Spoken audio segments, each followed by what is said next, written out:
What's up? Welcome to the office. Here, episode 13, we thought we would kind of dive off away from some of the things we do here at Triple X Church and tell you a little bit about another ministry we're a part of called Heart Support. At Heart Support, we deal with more than just the porn addiction side of things. We deal with eating disorders, self-injury, suicide, depression. When you visit the site, you can find facts on these topics. You can find stories submitted by users who have been through these sort of things. You can also get online help. And through the Hope Line, you can call someone. You can call a 1-800 number if you need someone to talk to. You can dial up a chat room if you need to chat with someone online. We also have counselors available. The story is what really pushes Heart Support. Your story, the stories of others. The whole idea is that you come to the website and you find these stories, you read these stories, you submit your own story, and through that you find that you're not the only one struggling with these issues.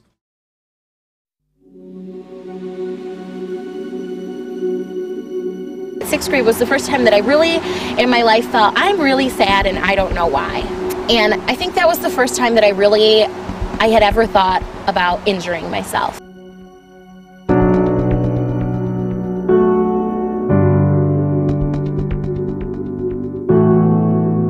When you're a teenage girl, attention, you just crave it. You crave attention. And for some reason, I don't know why, I pulled out a piece of hair and I looked at it and I liked how it looked and I thought, like, that felt kind of good. Like, this is just this little shock of release. And I was like, that felt great. So I did it again. And then I did it again.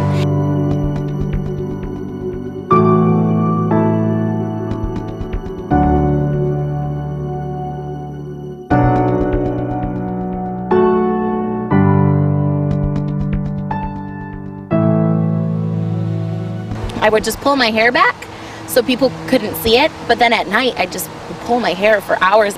I felt like I couldn't get a deep breath unless I did it.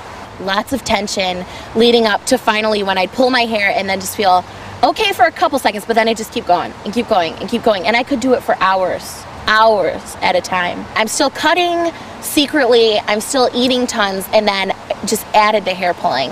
So throughout the rest of that summer, I pulled out my entire head of hair, the entire thing. I was bald. Finally, eventually, I think I came clean and I was like, sometimes I know when I'm pulling out my hair. And I was cutting, binge eating, all my hair was gone, and I felt like I wasn't getting enough attention for it anymore, for any of it, and so that made me sad. It was kind of a big joke at first. My mom was like, you put one more foot out of line and we're sending you to boarding school in Iowa. So finally they were like, all right, you're going. So we drive out there, I get there, and within an hour, I hate it. And so I'd hang out with the other bad kids, and basically we'd just sit around and we'd think of bad things to do. I was pulling my hair out and cutting more than I ever had before, ever. 13, 14, and 15 was the lowest of the low. So we'd sit there and we'd cut ourselves, and sometimes we'd cut ourselves in designs and stuff it was very sick. The problem with this stuff is that nobody wants to talk about it. I hate to throw up. Let's just throw that out there. That is the worst thing. Growing up, that is the worst thing in the world that could ever happen to me. It was to be nauseous and ready to vomit. I hated it.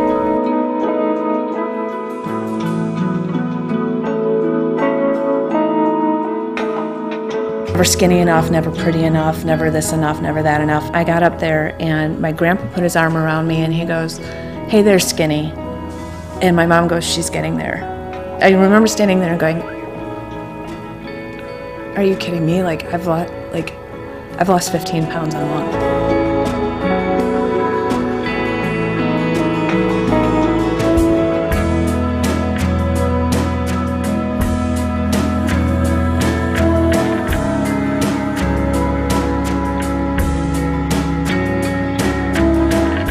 I'd eat a can of green beans with nothing on it, and that was my intake for the day. That's what I would eat in a day. Or I'd eat saltine crackers or half a bag of popcorn. For me, it was finding that one thing that would throw me over the edge and go, okay, that was bad. And one day it was M&Ms. Not a 3-pound bag, but a package.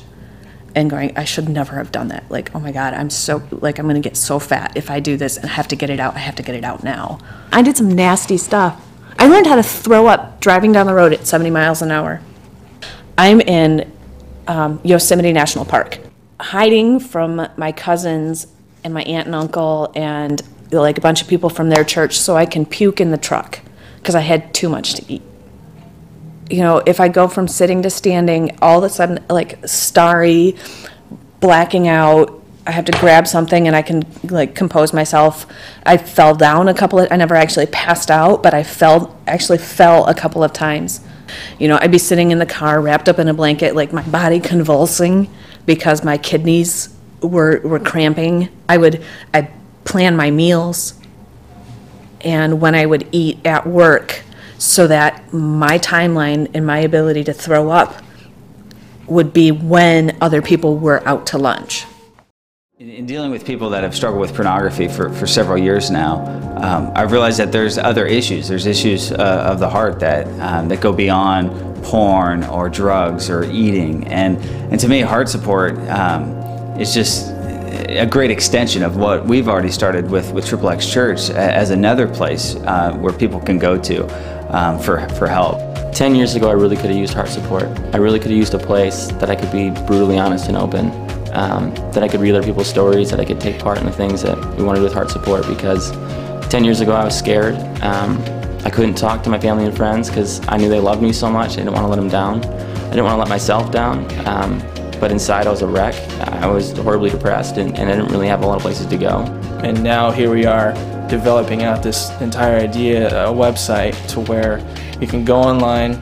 It's all community based. You can hear someone's story, talk about it, blog about it, add a video. I feel that the community involvement on heart support is perfect for that person who's just not able to share things, that's not able to talk, that's not able to talk about the things deep down inside. Everywhere they go, they got this big facade. They got to put on a certain face for their coworkers, a certain face for their friends, around their family. They're just someone completely different that person doesn't have to live all those double lives. Just when you go to the website, you're going to find 6 different writers that each have their own story. We have a guy on the site named Oli who used to be 410 pounds, and he struggled with the issue of overeating all his life. And then you contrast that with John's story of just depression and some of the addictions that he was going through. So I think through different people's stories and their writings, you'll be able to kind of find out that you're not the only one going through this. Heart support can help someone realize I'm not alone. I don't have to be depressed or addicted, or I don't have to, starve myself, or whatever the issue that touches on their heart. My hope is that they can learn that they're not alone.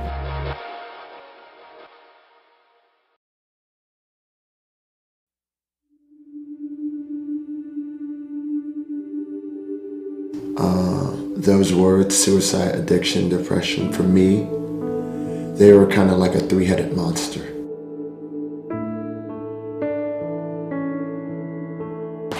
I felt like I couldn't get a deep breath unless I did it.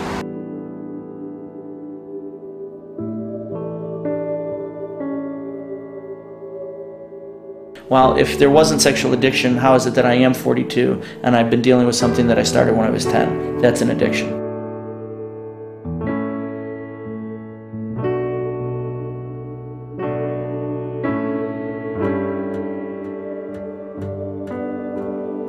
Somebody's got to talk about it.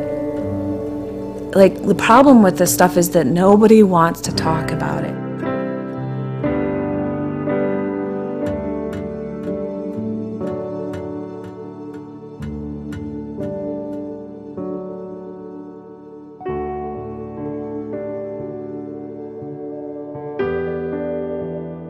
I'm still cutting secretly, I'm still eating tons, and then just added to hair pulling.